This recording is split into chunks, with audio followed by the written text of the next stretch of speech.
இப்போ கூட நாளைக்கு நாளன்னைக்கு சட்டசபை இருந்து வந்து பேசட்டும், தைரியமாக சந்திப்பதற்கு எங்கள் தலைவர் தயாராக இருக்கிறார். ஆகவே இதோடு எடப்பாடி நிறுத்தி கொண்டு ஒழுங்காக அரசியல் செய்தால் நாங்கள் அரசியல் பண்ணுவோம். இல்லை என்றால் அவர் போகிற வழியிலே அவரை சந்திக்க நாங்கள் தயாராக இருக்கோம். சார், எதிர்கட்சிகளுடைய கோரிக்கை என்னன்னா, முதலமைச்சர் தற்போது வரை கள்ளக்குறிச்சி பார்க்கல, துறை சார்ந்த அமைச்சரும் இது வரைக்கும் கள்ளக்குறிச்சியில போய் மக்கள் சந்திக்கலைங்கிறதா கோரிக்கையா இருக்கு. அதே போல சிபிஐ விசாரணைக்கு திமுக ஏன் தயங்குது? சிபிஐ லட்சணத்தில் தான் நான் சொன்னேங்க. 570 கோடி கண்டுபிடிக்கப்பட்டு கொடுத்து 8 வருஷம் ஆகுது. ஒரு இம்ப்ரூவ்மெண்ட் இல்லை, ஒன்றும் இல்லை. ₹1 2 570 கோடி. It is a court order, direction of the court. அதுக்கு பிறகு என்ன நடவடிக்கை எடுத்தாங்க? எடப்பாடிக்கு இந்த குட்கா கேஸ்ல சிபிஐ போட்டது இதுவரையில் என்ன நெட் ரிசல்ட் வந்தது? சிபிசிஐடி மேல சந்தேகப்படுவதற்கு என்ன காரணம் சொல்லட்டும். மாநில அரசு கட்டுப்பாட்டில் இருக்குன்றதுனால அதே மாநில சர்க்கார்கள் கட்டுப்பாட்டில் இருந்த காவல்துறை விசாரணை தானே எடப்பாடியை விடுதலை செய்யப்பட்டார். நான் போட்ட கேஸ்ல அது தப்பா பிரிச்சு பேசுறாரு எடப்பாடி. நான் இன்னும் வாபஸ் வாங்கிட்டேன். சத்தியமாக வாபஸ் வாங்குற பரம்பரையில் நான் வரவில்லை. எல்லாருக்கும் தெரியும், உங்களுக்கு எல்லாருக்கும் தெரியும், நான் எந்த கேஸும் வாபஸ் வாங்க கிடையாது. ஆனால் சுப்ரீம் கோர்ட்டில் இந்த வழக்கு வந்தது.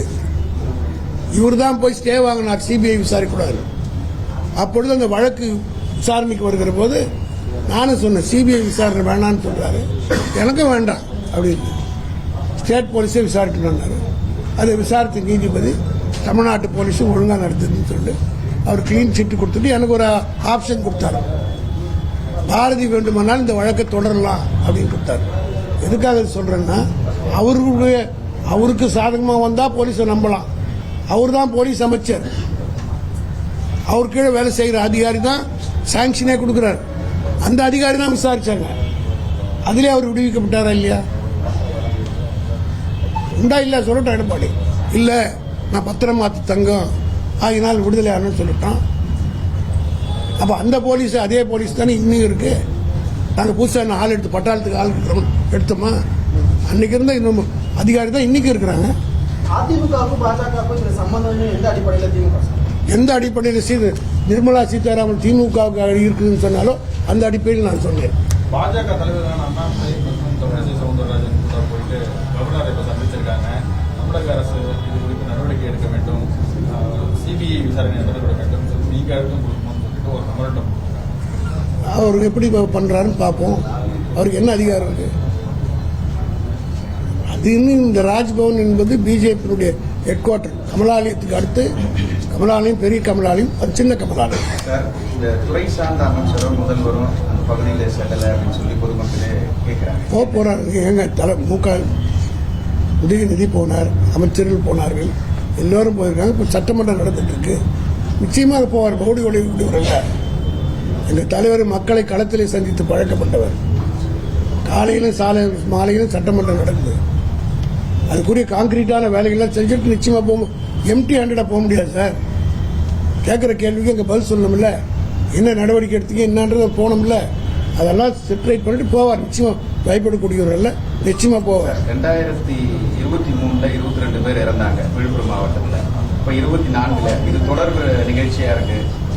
அதான் சொன்ன தொடர் நிகழ்ச்சி இப்ப இல்லைங்க. 1938 இருந்து இந்தியா பூரா நடந்தது. போன வருஷம் மொத்தம் 6000 பேர் இந்தியா பூரா செத்துருக்காங்க. அதுல உத்தரப்பிரதேசம் பிஜேபியில ஆளுகிற உத்தரப்பிரதேசத்தில் மொத்தம் 200 பேர் பட்டவங்க 2020 இருந்து 23 செத்துருக்காங்க. அங்க சிபிஐ முடியாதுன்னு சொல்லிட்டாரு. அனுபவத்தினுடைய அடிப்படையில் தான் இந்த நடவடிக்கை. உடனே சீஃப் மினிஸ்டர் வந்து கான்பரன்ஸ் கூப்பிட்டாங்க போலீஸ் ஆபீசர்ஸ், நடவடிக்கை எடுக்க சொல்லி சொல்லிட்டார். ஆனால் தொடர் கண்காணிப்புல தாங்க இந்த நடவடிக்கை எடுத்திருக்காரு. இத்தனை பேர் மேல குண்டாஸ்ல ஆக்ட் பண்ணிருக்க புள்ளிவிவரத்தோடு இருந்து எனக்கு சட்டசபையிலே தலைவர் படிச்சாரு. அந்த விழுப்புரத்துக்கு பிறகு எத்தனை பேர் குண்டாஸ்ல போனாங்க, எத்தனை லிட்டர் சாராயம் கைப்பற்றப்படுது, அதெல்லாம் எப்படி அழித்திருக்கிறார்கள் எல்லாம் சொல்லியிருக்காங்க. Rome cannot be built on a single day. ஏறத்தாழ 60-70 வருஷமாக இருக்கிற ஒன்றை ஒரே நாளில் மாற்றிட முடியாது.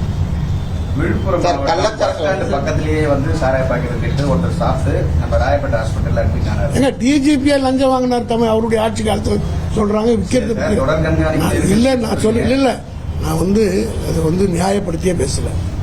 நான் முதலே சொல்லிட்டேன், தவறு நடந்திருக்கிறது, அதுக்குரிய தண்டனை அவர்களுக்கு வழங்கப்பட்டிருக்கிறது, காவல்துறை சார்ந்தவர்களுக்கு சஸ்பெண்ட் செய்யப்பட்டிருக்காங்க. அவ்வளோதான் எடுக்க முடியும். என்ன பண்ண முடியும்? என்ன எடுக்கணும்னு நீங்க சொல்லுங்க, நீங்க சஜஸ்ட் பண்ணுங்க. ரெண்டு பேரும் மாறி மாறி குற்றச்சாட்டு சார் போன வருஷம் வந்து சிஎம் பேசும்போது வாரம் கண்காணிப்பு குழு நடத்தப்படும், மதுவை ஒழிக்க கண்காணிப்பு குழு நடத்தப்பட்டிருக்காங்க. அப்படியே ஒரு வருஷம் எடுத்து இந்த கண்காணிப்பு கரெக்டாக நடந்திருந்தா இந்த மாதிரி கலாச்சாரம் விபத்து ஏற்பட்டிருக்காரு. இந்த மாதிரி தேர்தல் நேரம் அது முடிஞ்ச பிறகு கூட்டம் போட்டாரு. கண்காணிப்பு ஒரு வருஷம் தொடர்ந்து வாரம் 52 வாரங்கள் அதாவது ஃபெயிலியர். அதாவது எஸ்பி தான் அதுக்காக தான் சஸ்பெண்ட் பண்ணமே, தவறு செஞ்சா இருந்தாலும் சஸ்பெண்ட் பண்ணோம். அது மட்டும் ஏடிஜிபியே பண்ணியிருக்காங்க, காத்திருப்போர் பட்டியல் வச்சிருக்காங்க. அதுக்கு மேலே நீங்கள் போனீங்கன்னா கோர்ட்டுன்னு ஒன்று இருக்குது. எந்த ஆக்ஷனும் நம்ம ஆர்பிட்ரியாக எடுக்க முடியாது. இரண்டு கட்சிகள் குற்றச்சாட்டு இல்லாம இந்த நிரந்தரமா இதுக்கு ஒரு தீர்வு காணுன்றதுக்கு தீர்வு இப்போ நிச்சயமாக தீர்வு காணுவதற்குரிய அதுக்காக தான் இந்த ஓய்வு பெற்ற நீதிபதி கோகுல்தாஸ் தலைமையில் குழு போட்டிருக்க. அந்த ரெக்கமெண்டேஷன்ஸ் என்னன்னு உங்களுக்கு எல்லாம் தெரிய போகுது. அதனுடைய அடிப்படையில் நடவடிக்கை எடுப்பாங்க.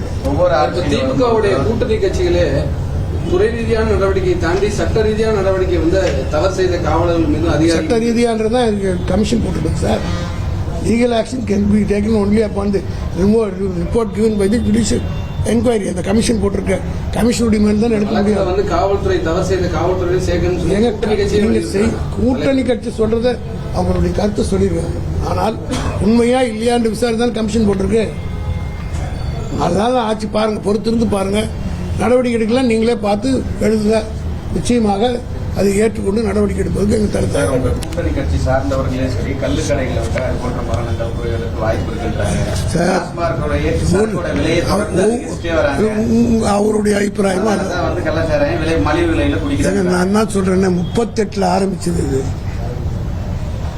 ராஜாஜி காலத்திலிருந்து வருது. குஜராத் அவங்க சீஃப் மினிஸ்டர் முதல்ல இருக்கும்போது அவர் தான் கொண்டாந்து விட்டாரு.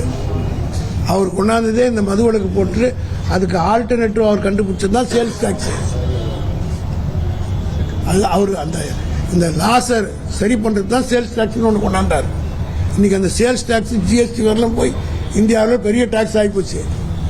ஆனால் இன்னும் அது ஒழியல, சாராயம் ஒழியல. இது வெளிப்படையாக எல்லாரும் ஒத்துக்கணும். எம்ஜிஆர் பாணியில் சொல்லணும்னா திருடனாய் பார்த்து திருட்டாவிட்டால் திருட்டை ஒழிக்க முடியாதுன்னு சொன்னார்ல, அதுபோல குடியே குடிக்கிறவன் மாறாவிட்டால் குடியை மாற்ற முடியாது. தமிழ்நாட்டில் பூரண மதுவிலக்கு சாத்தியமா? அது நான் சொல்ல முடியாது இப்போதைக்கு.